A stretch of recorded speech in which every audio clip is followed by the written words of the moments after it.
What's going on, everybody? I'm Max Ralph, 1-0 podcast today, joined by Seth Engle, our co-host, and a special guest today. We promised it was coming, former Penn State linebacker Brandon Bell. What's up, Brandon? Thanks for coming on. What's going on? Appreciate you guys having me. And I'm more than welcome and glad to be here and talk to you guys.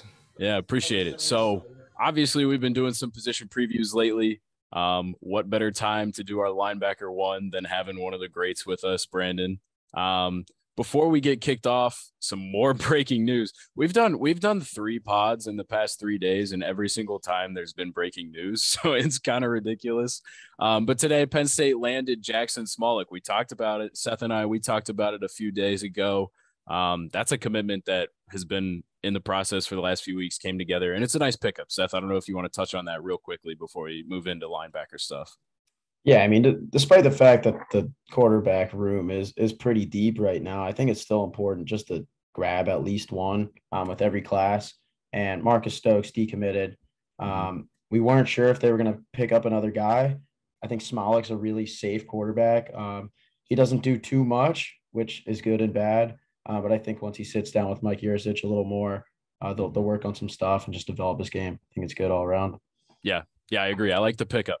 All right, so we touched on that quickly. Let's get into the reason we're here with Brandon now. You told me the other day you're working on Hard Knocks right now. What are you doing there? Yeah, man. Back for my second stint as a seasonal position with NFL Films this year. Yeah. And, I literally, it's my first day right into the Hard Knocks, mix of it, which is a grind, as you guys can imagine. And Sure. So I'm working on the ground level. I'm back here in Jersey. Funneling all the footage back, and I'm logging. I'm going through all the footage, and finding good bites and things of that nature, and just kind of on the ground level, behind the scenes, trying to make the show great. Which first episode was pretty good. I was gonna say, were you the guy who found the Aiden Hutchinson singing video?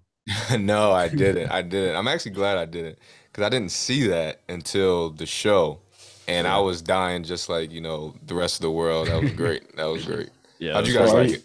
Oh, that was great. And all the Dan Campbell clips. Yeah. Unbelievable this year. Yeah. So how'd you get into that? And are there other former football players that are kind of working on the production team there? There's very few. There's Chris Wilson, my guy, and also Daryl Campbell. Daryl, DC, we call him. He's like an OG vet, a little bit older, but yeah, he played in the league, from Chicago, played for the Bears, played in Canada, and from there, he started kind of the media route. He was actually, for his Canadian team, he was actually shooting the practice and cutting it up. This is back early 2000s. So while he was playing? While he was playing. Oh so that was his introduction. Chris Wilson, tight end from Pittsburgh area. He's from Harrisburg. Went to Pitt, though. Me and him always go back and forth. He's a big Pitt guy. Oh, yeah. But he's been teaching me a lot as well. And he had a long career in the NFL. I think those are the only guys I can say that I know. Then myself, definitely always looking for more, former players that, know the game. And that's kind of how I got my foot in the door with the NFL matchup show with Greg Cosell. Right. I think I talked to you about that last year. And, I'm working on that show again. But while I'm here now, I'm working on Hard Knocks. So I'm just, trying to learn as much as I can and, get on you guys' level. Hey, maybe someday.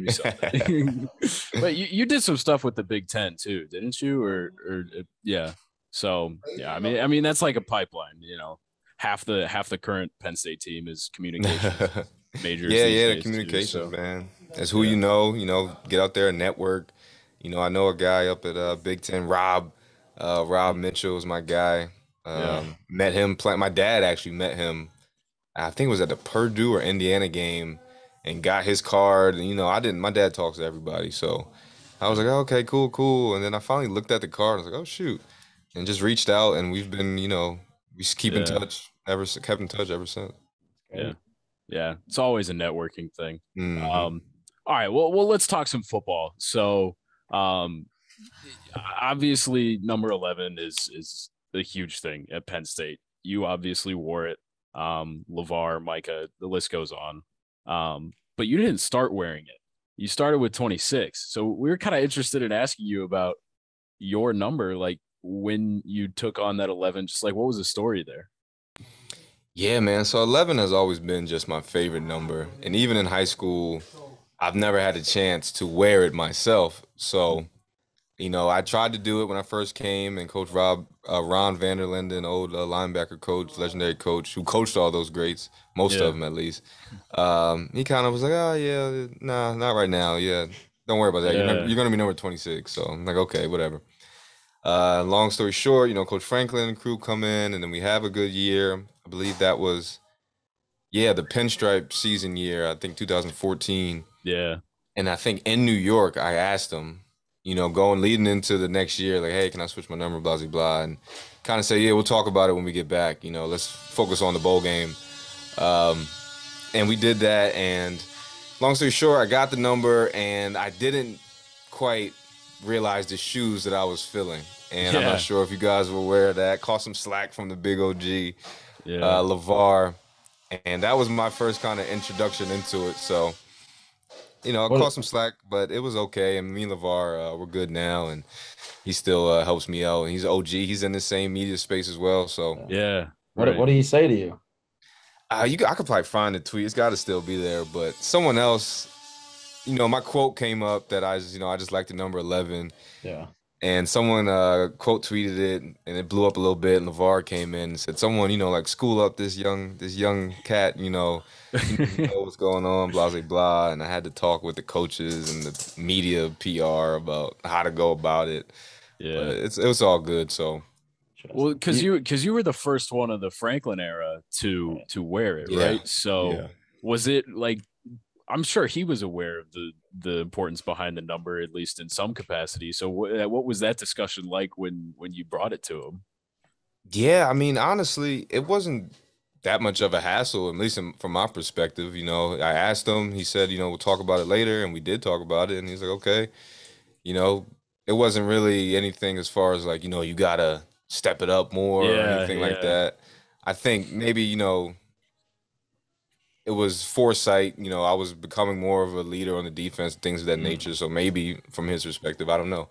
We're gonna have to hear back from him, Coach Pride and those guys. But Yeah. Sure. I mean, at that point, you were kind of like already made on the defense. You had a big role with Abdul Carter coming up and taking a role like super young.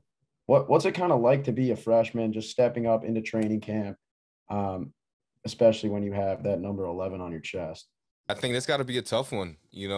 Obviously being a freshman in general, stepping into college football, Penn State, you're up in the highest level. It's always tough. It was tough for me when I first walked in.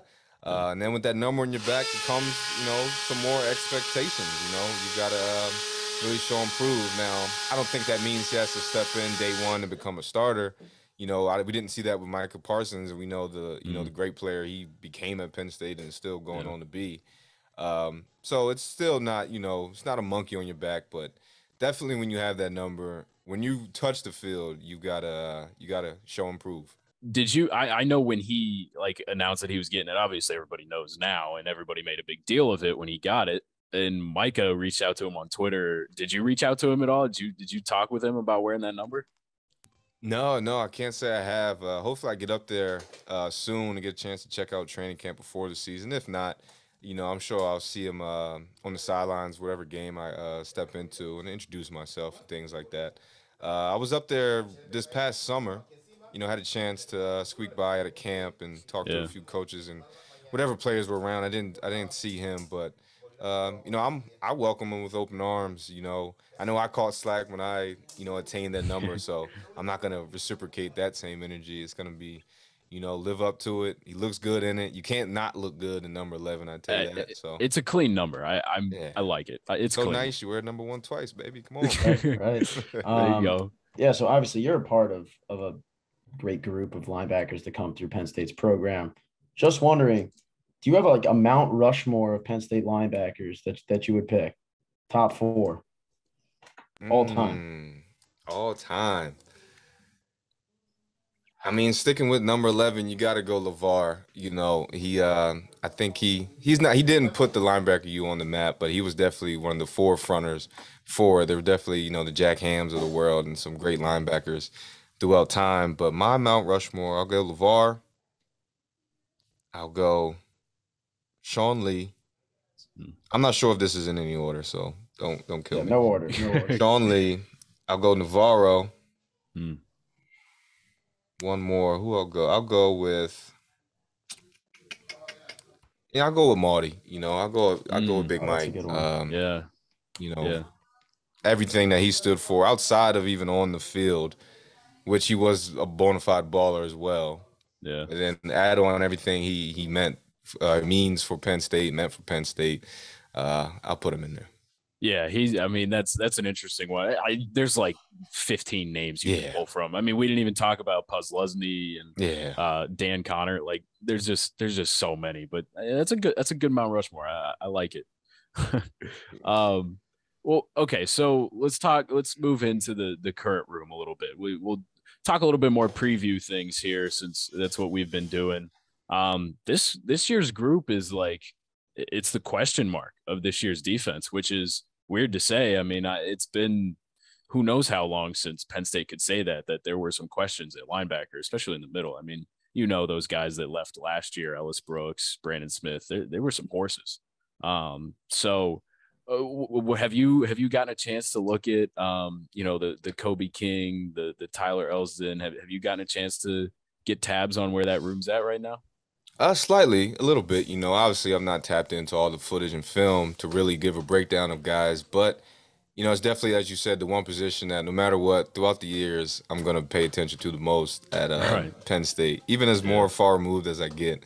But there's definitely some guys in there, and as you said, this is kind of a question mark year, but that's what I love for myself, and I think if the guys are bred the same way that that I was being a Penn State linebacker, it's okay, let's go out there and prove it. My name isn't, a household name yet. Let's go out there and make it a household name, whether it's a Carter or any of the young guys that's walking in right now, first training camp, or the guys that have been there a few seasons, Kobe King, like you said, Eldson, Catshire, anyone that's out there has a chance to get out there, line up at linebacker for Penn State.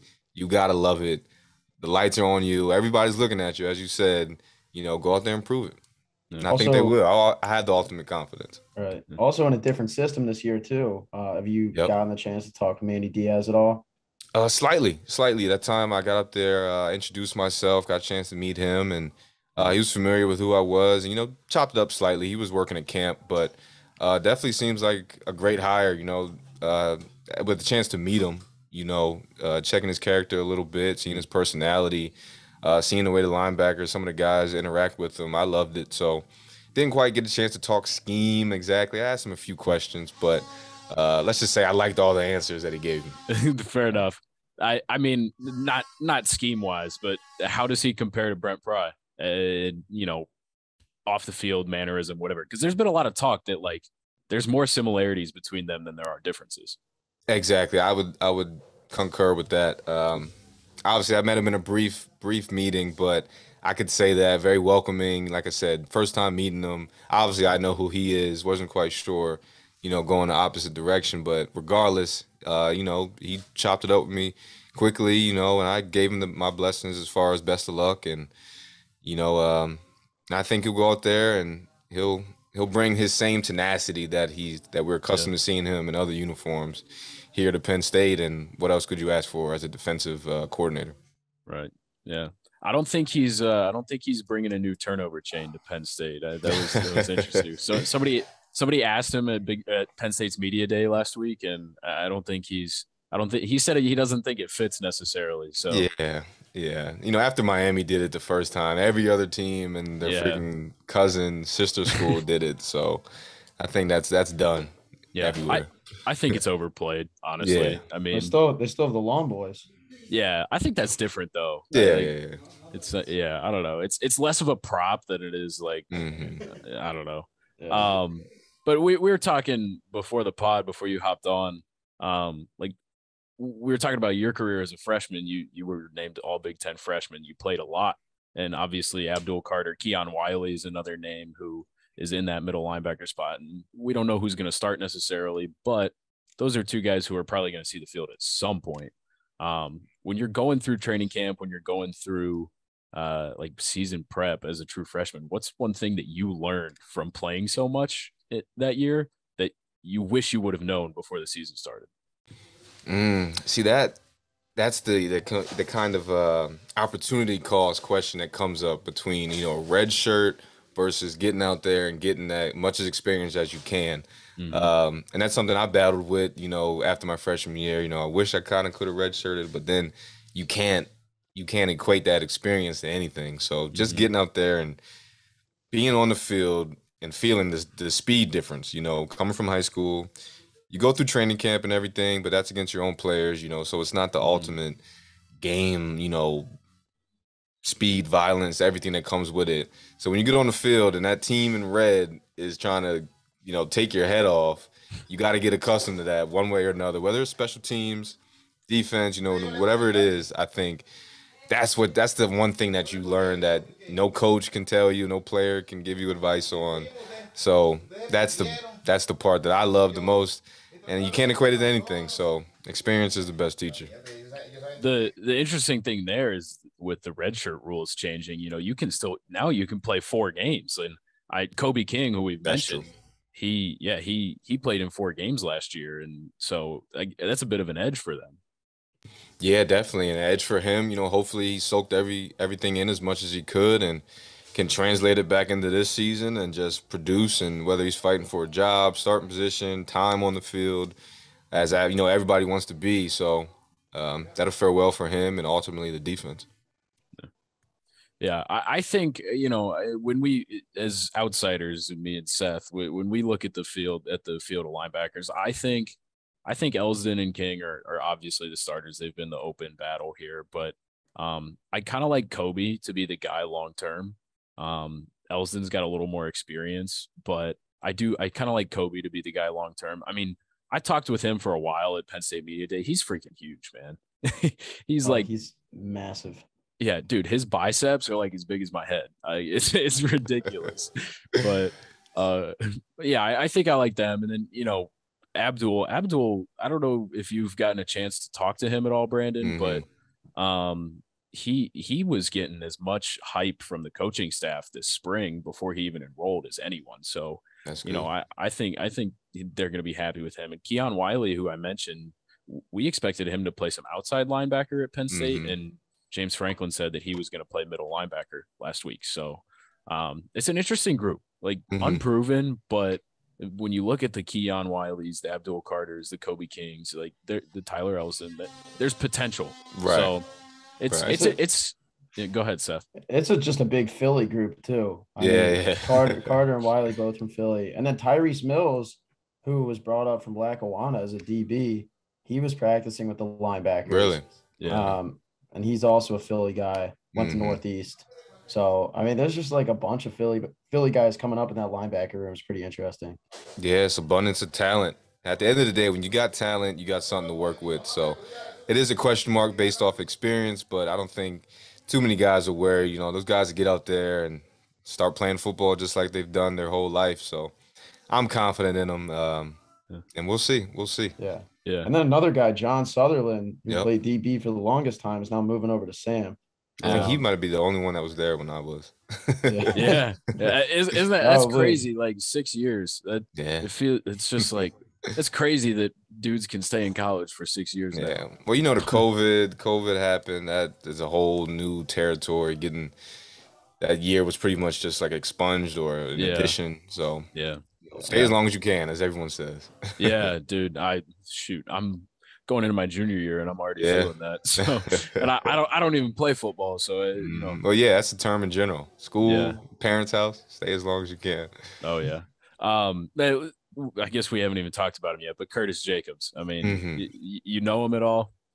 Not personally. You know, it's someone, you know, I've followed and paid attention to. I think he might have the most talent plus experience right now in that room. So yeah, I think he's should be a leader in that room. I believe he's turning into one, and you know, he's got some experience out there at Sam, just like kind of I did, and I think he's moving inside the will, which makes sense. Yeah. You know, you get your body right, you bang around, and you're around the ball a little bit more, you know, around the plays. So you want those type of guys around the ball. Yeah.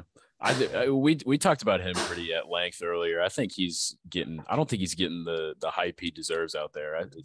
He's so athletic. Exactly. I think he was the best linebacker in that room last year, and that's a room with NFL talent there: Brandon Smith, Ellis Brooks. I think Curtis Jacobs was the best there. I think he's really going to lead that room. I think it'll be a good move to Will. I'm really just interested to see how John Sutherland does. I think that's John Sutherland and then that middle linebacker position, man. It's like those are two big question marks, but like Curtis Jacobs is just that's just a Penn State linebacker right there. That's a guy you don't have to worry about. Yeah. I mean, it all depends also, like we talked about Coach Diaz, how they come out.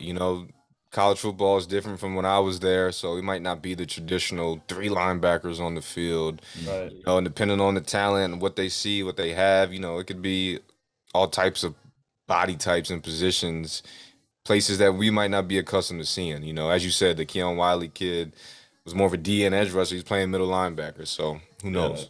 Yeah. As we've seen with like Lucetta last year, Jesse. Yeah. Versatility is a big thing, and I think it trickles down from the NFL. Patriots, that's their big thing, and all throughout the NFL. Versatility. The more you can do, you can stack, you can play off the ball, play in the slot. I think these kids are athletic enough to kind of rush the passer. Micah, they can do it all. Yeah. Yeah. I mean, when you talk about versatility, Micah is Micah is the epitome of that. I remember that video of him covering a wide receiver out on the sideline last year. That was just ridiculous. Yeah. I think he's racing guys, NFL running backs or wide receivers this offseason. He's beating them. He's not that's what I'm saying. Beating them in races. Unbelievable. He's ridiculous. All right. Well, we'll wrap this up. It's great discussion about linebackers. We've in the past, when guests hop on preseason, we like to ask if they've got a record prediction this year. I don't know if you've got one, but I don't know how many games are in this season now. 12. 12? Well, not including a potential bowl game, but okay, regular season, so 11.